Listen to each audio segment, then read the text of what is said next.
Over to TRT World's defence analyst, Oubai Shahbandar, who's in Izmir. Oubai, there are so many moving parts here. Turkey is obviously a big player in the region. What reaction have we had so far from Ankara?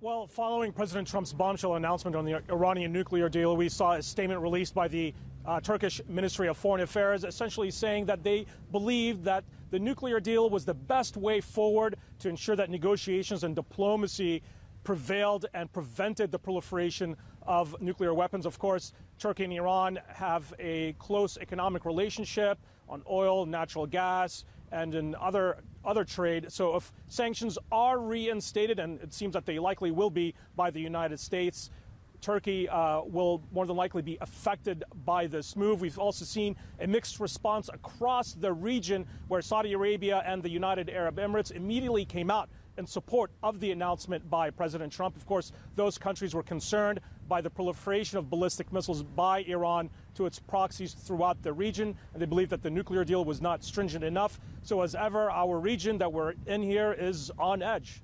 But Saudi also stands to benefit, doesn't it? Because I'm thinking in terms of oil prices. So, I mean, there are, like I said, many moving parts.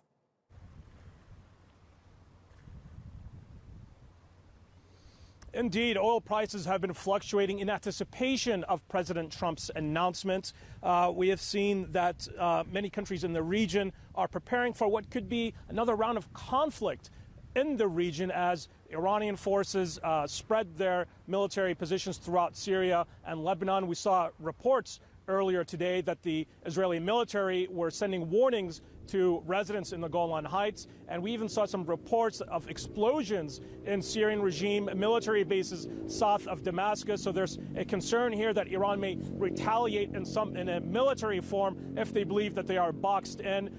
So it seems that the President Trump's announcement, which Washington believes was necessary to prevent Iran from becoming a nuclear power, may lead to some sort of conflict in the region as all countries seem to be dug in. Of course, we saw the statements from Tehran. It doesn't seem that the supreme leader of Iran, Ayatollah Khamenei, is ready to renegotiate a deal. So now the question is, what will happen next? And will military confrontation in Syria and Israel with Iran due to this recent move become inevitable?